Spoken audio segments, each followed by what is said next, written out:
어릴 때는 나만 잘하면 된다고 생각하고 살았는데 나이를 먹어갈수록 조용히 사는 게 정말 어렵다는 생각이 정말 많이 들어요. 요즘 워낙 이상한 사람들이 많잖아요. 참고 또 참으면서 살았는데 적반하장도 유분수지. 그 사람들은 저더러 이상하다는 말을 해요. 기가 막힐 일이죠. 그래서 구독자분들께 누가 잘못했는지 물어보려고 이렇게 사연을 씁니다. 잘 들어주세요. 저는 집에서 이남일녀로 자랐고 그 중에 둘째예요. 첫째는 언니, 막내는 남동생이고요. 부모님이 아들을 바라고 셋을 낳은 건 아니라고 하셨는데 제 짐작으로는 맞는 것 같아요. 막둥이라도 얼마나 예뻐하시는지 크면서 동생만 예뻐한다고 질투를 할 때도 있었어요. 하지만 그런 건 다 어릴 때고 자라서는 우에 있는 삼남매로 지내고 있습니다. 언니는 공부를 꽤 잘했고 저는 공부보다는 잡다한 것에 관심이 많았어요. 엄마가 학습지 학원에 저를 공부시키려고 시도를 많이 하셨는데 나중에는 두 손 두 배 다 드시더라고요. 나일 때 집 밥그릇은 타고난다는데 공부가 인생이 전부도 아니고 너도 먹고 살 재주는 있겠지. 아휴, 난 모르겠다. 네가 알아서 해. 라고 하시며 저에 대한 기대를 접으셨어요. 또 아래로 동생은 공부를 꽤나 잘해서 수학영재반에도 들어가고 경시대회에도 나가고 그러더라고요. 아래 위로 형제들이 알아서 해주니 저는 더 자유로운 영혼으로 자랄 수가 있었어요.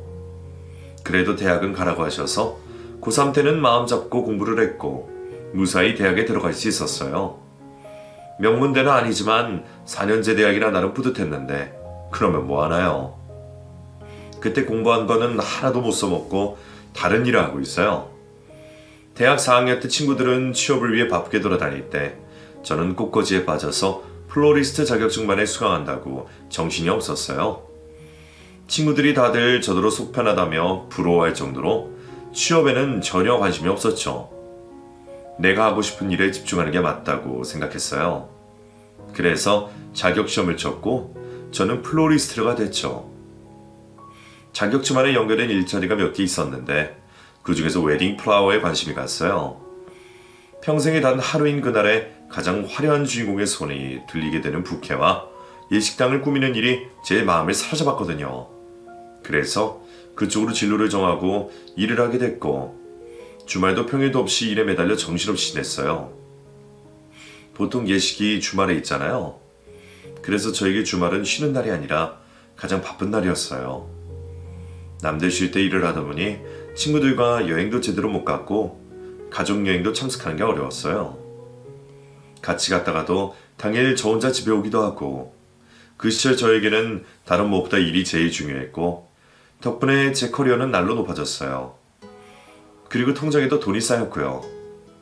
돈 쓸 시간도 없이 일을 하다 보니 부모님 생신이나 명절에 제법 두둑하게 돈을 들이곤 했는데 엄마 생신날 명품 백을 하나 사드렸더니 정말 좋아하시더군요. 네가 공부 안 하고 딴짓만 자꾸 할 때는 나중에 뭐 할지 걱정이 많이 됐는데 그런 거 다 쓸데없는 것들이었어. 이렇게 알아서 잘하는데 왜 그렇게 걱정을 했던지. 그때 엄마 나한테 잔소리 엄청 했어. 귀에 딱 잡는 줄 알았다니까. 지금은 셋 중에 내가 제일 돈 많이 버는 거 알지? 그래, 네가 짱이다. 역시 우리 김 여사님 인정이 빠르시네?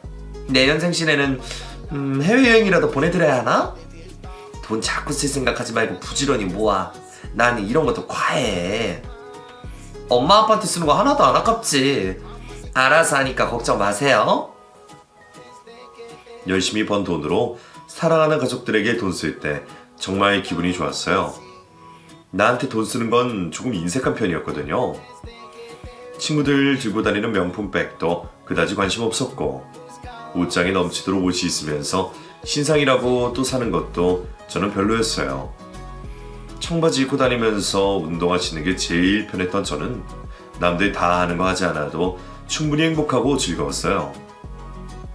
웨딩 플라워로 열심히 일을 하다가 문득 꽃집을 하고 싶은 생각이 들었어요. 하던 일이 재밌고 좋았지만 까다로운 신부님들 비위 맞추고 업체 스케줄대로 움직이며 하는 일이 조금 지친다는 생각이 들었죠.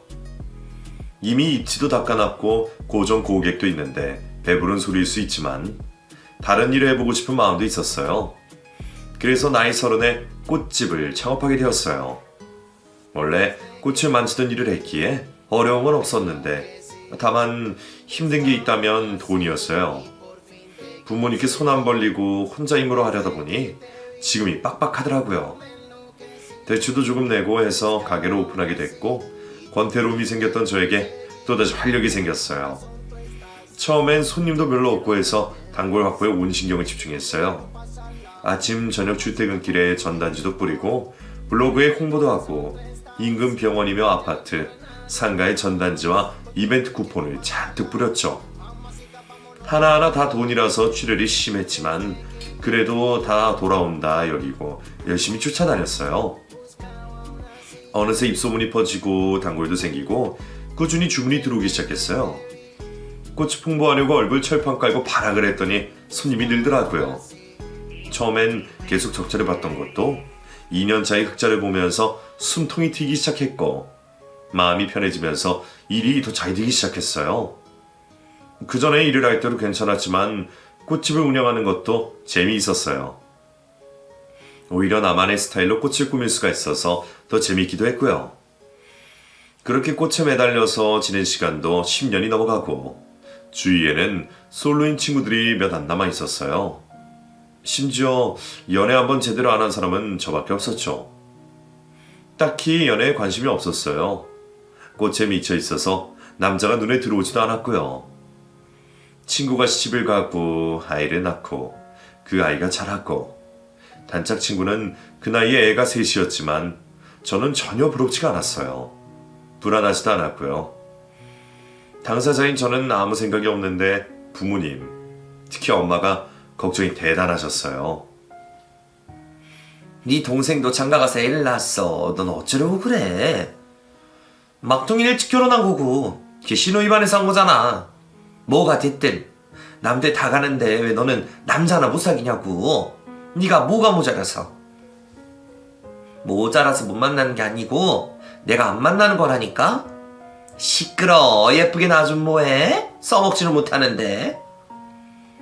엄마 잔소리 때문에 독립을 해야겠다는 생각이 들었었어요. 언니도 시집을 갔고 동생도 장가가면서 저까지 나가 살면 두 분 적적하실까봐 집에서 살았는데 아주 얼굴 볼 때마다 잔소리를 하시니 진짜 미칠 노릇이었어요. 나는 일하고 돈 벌고 재산 늘리는 게 더 재미있는데 엄마 아버지는 괜찮은 남자한테 시집가서 애 낳고 뒷바라지나 하면서 살라길 원하셨어요. 그게 이치고 순리라고 하시면서요. 안 가겠다는 것도 아니고 언젠가 때가 되면 가겠다고 했지만 나이가 문제라고 하셨어요. 여자 35세가 넘어가면 임신을 해도 병원에서 위험하다고 한대요. 그러니 옳은 남자가 좋아하겠냐 이런 거죠. 그 말도 맞는 말이긴 한데 억지로 갈 수는 없는 거잖아요. 인연이 있는 것도 아니고 잘 알지도 못하는 남자랑 선봐서 가는 건 더더욱 말도 안 되는 일이었어요. 제 입장에선요. 언제고 인연만 나타나면 시집 가겠다 큰 소리 뻥뻥 쳤는데 그리고 나서 얼마 뒤 진짜 인연이 나타났어요. 일하면서 한 번도 눈이 맞은 남자가 없었는데 진짜 신기하게도 일 때문에 만난 사람이 제 마음속에 쏙 들어와 버린 거예요. 마치 큐피트의 화살을 맞은 것처럼요. 인연이란 게 진짜 있긴 한 건지 그 바람에 제가 생각도 없던 결혼을 하게 되었어요. 그 사람은 가게 리모델링을 위해 의뢰한 인테리어 회사의 직원이었어요. 저희 가게 리모델링을 맡아서 하는 사람이라 거의 매일 얼굴을 봤고 제 취향을 잘 파악해서 말이 통하는 사람이었어요. 거기다 제가 개인적인 호감까지 갖고 있으니 일하는 모습이 얼마나 멋있게 보이던지 한 번도 남자에게 대시한 적이 없었는데 그 사람은 예외였어요. 일이 끝나면 제가 고맙다는 이유로 밥을 사기도 하고 커피를 사서 점검을 핑계로 시도 때도 없이 현장에 갔죠. 제 나름대로 호감을 계속 표시했지만 일 때문에 만난 사이라 그런지 선을 긋는 모습에 실망도 했는데 나중에 알고 보니 그게 다 계획된 행동이었더라고요. 그 사람도 제가 마음에 들었던 거예요. 우리는 리모델링이 끝난 뒤에도 종종 만나서 시간을 보냈고 얼마 뒤 드디어 제가 연애를 하게 되었어요. 남자가 생기니 뭔가 분위기가 달라졌던지 엄마가 바로 눈치를 채셨어요. 만난 지 얼마 되지도 않았는데 집으로 데리고 오라고 성하셨고요. 저는 괜히 부끄러워서 싫다고 했지만 6개월 뒤 결혼하겠다고 제가 먼저 데리고 와서 두 분에게 인사를 시켰어요. 드디어 제가 시집을 가게 된 거죠. 저희 집은 똥차 빠진다고 경사가 났어요. 인사시켰는데 마음에 드셨던지 바로 결혼 허락도 하셨고요. 집안에서 맞이라 그런지 점잖고 듬직한 모습이 마음에 드신 것 같았어요. 다만 한 가지 우려가 된다고 하신 게 있었는데 바로 신우이였죠. 진짜 여동생이 셋이나 있다고? 그런가 봐. 지윤 씨가 맞으니까.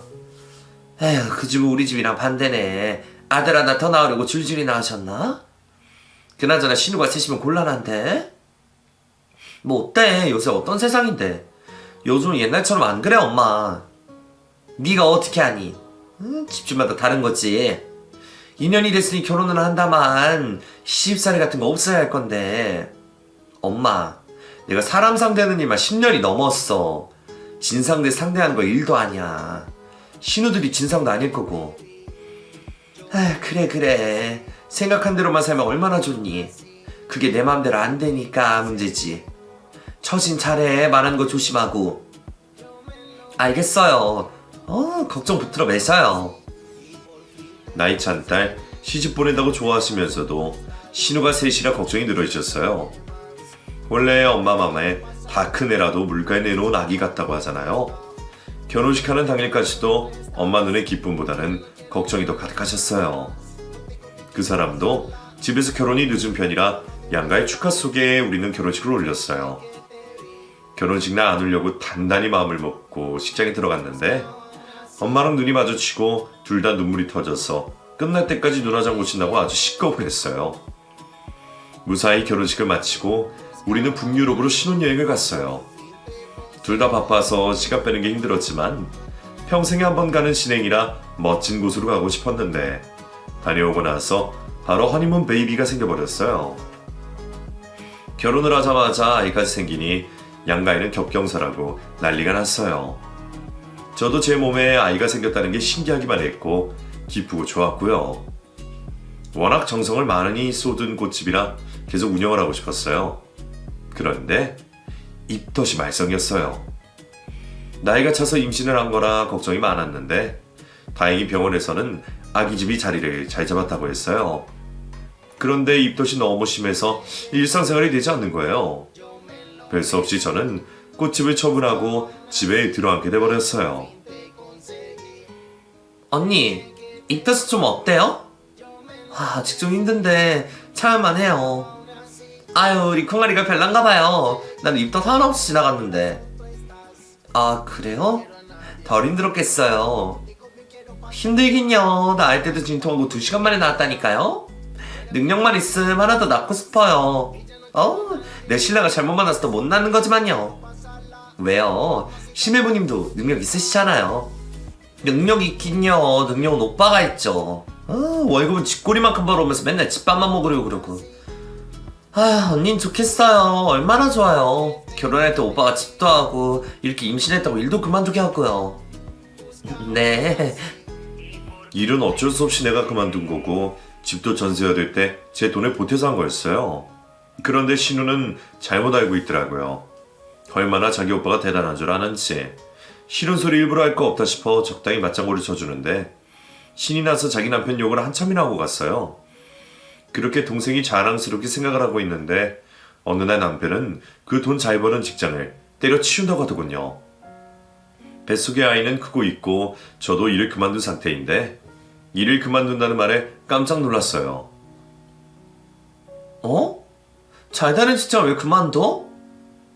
일은 내가 다 하는데 사장은 가만히 앉아서 돈 다 벌어가. 일하는 방법은 다 알고 있으니까 나이 더 먹기 전에 한번 해보고 싶어. 독립할 자금은 있어?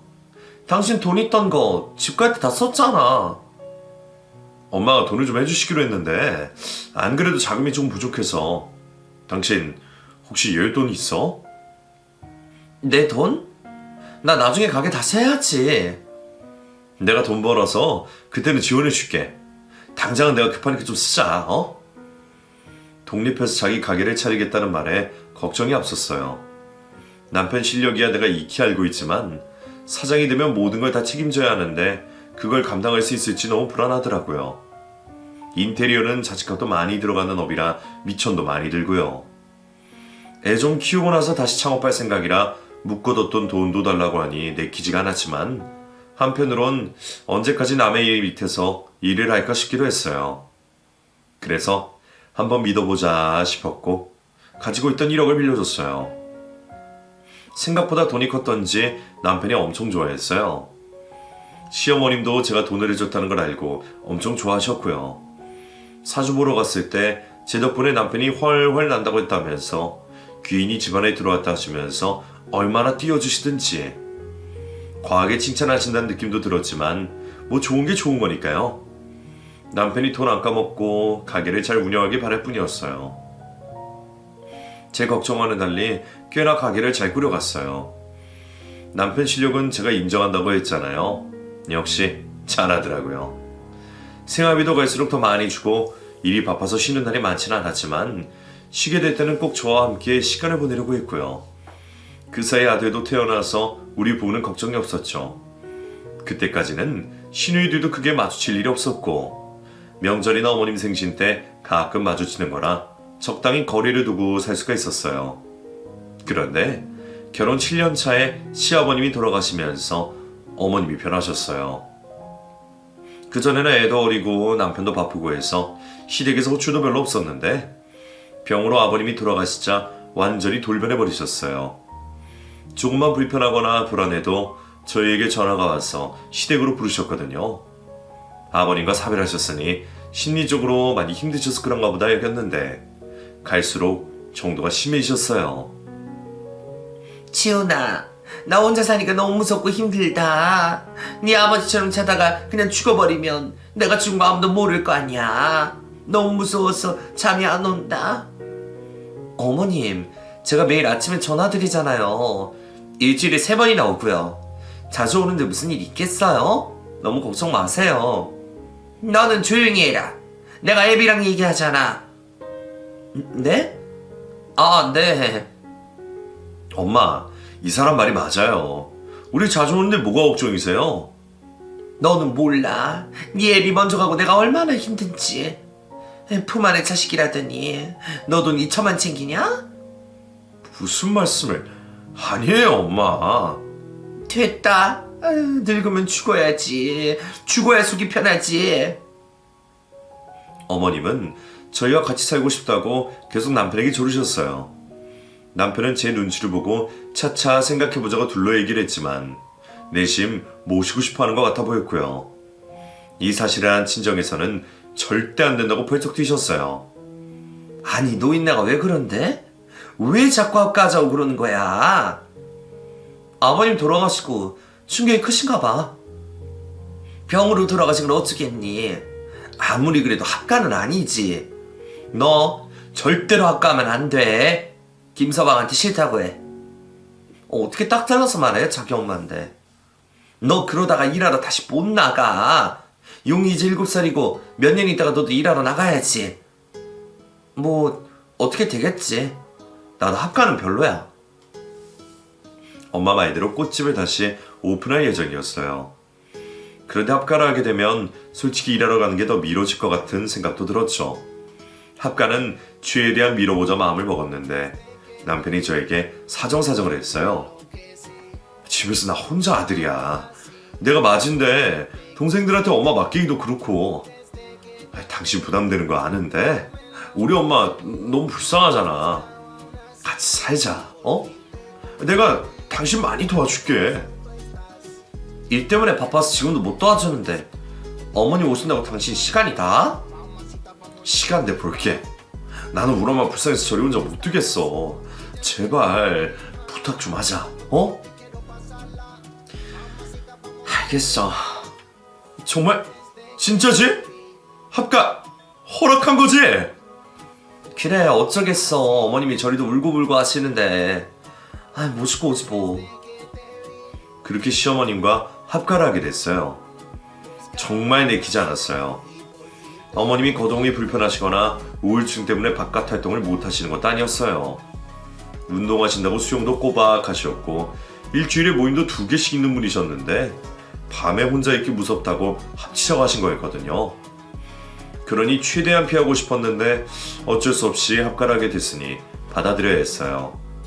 어머님이 사시던 집은 전세로 주고 우리 집으로 오셔서 같이 살게 됐어요.